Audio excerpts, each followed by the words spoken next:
শুরু করছি পরম করুণাময় অসীম দয়ালু আল্লাহ তাআলার নামে।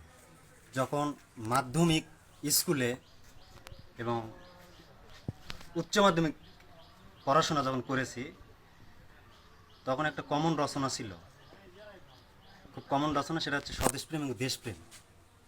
ভালো করে পড়াশোনা করে বুঝিয়ে এবং লিখলে 20-এর মধ্যে 16, 17, 18 পেলে মার্ক একটু বৃদ্ধি পাবে। এই স্বদেশপ্রেম এবং দেশপ্রেমের মায়া মমতা থেকে আজকে এই ক্ষুদ্র ও কুটির শিল্প বিষয়ে দুটি কথা বলতে চাই। ক্ষুদ্র ও কুটির শিল্প সাধারণত মেয়েরা এবং মহিলারাই করে থাকে। মেয়েরা অনেক সময় পড়াশোনার পাশাপাশি এটা করে থাকে, আর মহিলারা সাধারণত বিয়ের পর যারা গৃহিণী হয়, গৃহিণীরাও এই ক্ষুদ্র ও কুটির শিল্প করতে পারে। এখন বিষয়টা হচ্ছে, আমি নিজে গৃহিণীকে দুই ভাগে বিভক্ত করেছি। একটা হচ্ছে বেকারত্ব গৃহিণী, একটা হচ্ছে স্বাবলম্বী গৃহিণী। স্বাবলম্বী গৃহিণী কি? যারা গৃহিণী পর্যায় থেকে সংসারের কাজকর্ম ছাড়াও বিভিন্ন চাকরি পেশা বা বিভিন্ন পেশার সাথে সংযুক্ত, তারা হচ্ছে স্বাবলম্বী গৃহিণী। আর যারা সংসারে কাজ করছে পাশাপাশি অন্য কোনো কাজ নেই, তারা হচ্ছে বেকারত্ব গৃহিণী।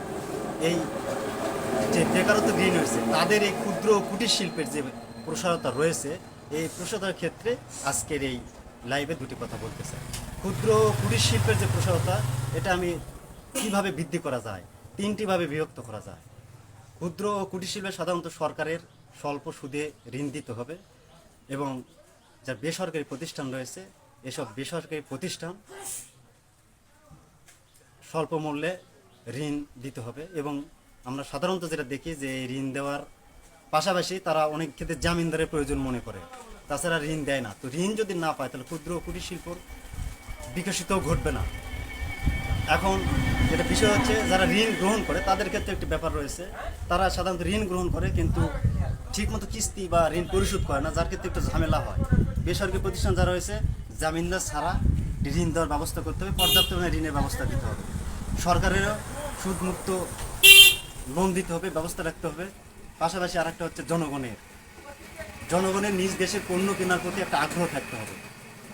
এখন নিজের দেশের পণ্য যত কিনবে, গ্রাম বাংলার ঐতিহ্য তত বিকশিত লাভ করবে, এবং এই গ্রাম বাংলার যেই পণ্যর যে মান মর্যাদা, এটা বিশ্ব বাজারে মর্যাদা লাভ করবে।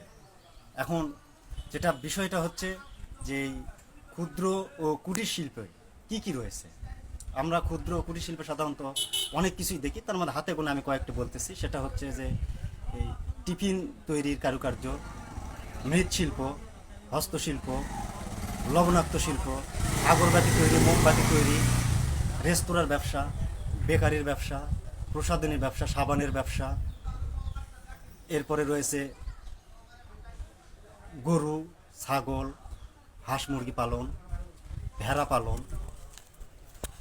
পাশাপাশি আরও যেসব রয়েছে কসমেটিকের মধ্যে ছোটোখাটো, সেগুলোর মধ্যে পোশাক তৈরির কারুকার্য, হাতের কারুকার্য, এগুলার ব্যবসা।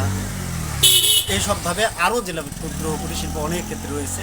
এই ক্ষুদ্র ও কুটির শিল্প যদি এসব কার্যক্রম করা যায়, তাহলে যে বেকারত্ব গৃহিণী রয়েছে, তারা আবার স্বাবলম্বী গৃহিণীতে পরিণত হবে।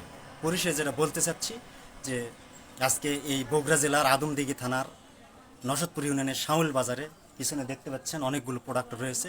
এগুলো হচ্ছে সুতা, বিভিন্ন কাপড় নিয়ে এসে কাপড় থেকে সুতা তৈরি করা হয়। এখান থেকে বিভিন্ন পোশাক তৈরি হয়, গামছা, লুঙ্গি, বিভিন্ন কিছু তৈরি হয়।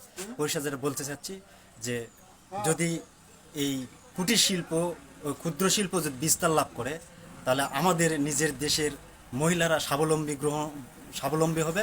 পাশাপাশি আমার দেশের পণ্য আমরাই নিজ দেশে ব্যবহার করে বিদেশে রপ্তানি করতে পারবো।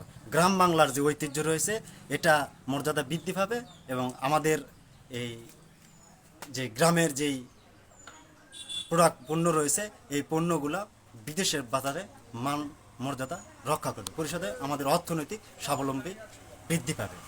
পরিশেষে যেটা এখন বলতে চাচ্ছি, সেটা হচ্ছে ক্ষুদ্র ও কুটির শিল্পের যেই প্রসারতা রয়েছে, এটা বাংলাদেশে বৃদ্ধি করা প্রয়োজন, এবং প্রত্যেকের ক্ষেত্রেই এটা বৃদ্ধি করা প্রয়োজন, আমার ক্ষেত্রেও আপনার ক্ষেত্রেও। পরিশেষে সবাই ভালো থাকবেন, সুস্থ থাকবেন। কি বক্তব্য দিন হলো?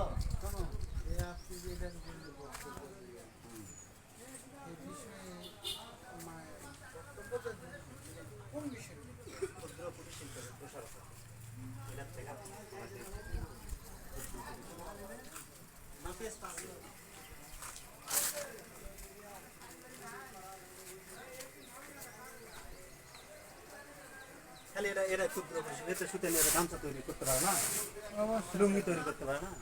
অবশ্যই পারে। আচ্ছা দাও দাও।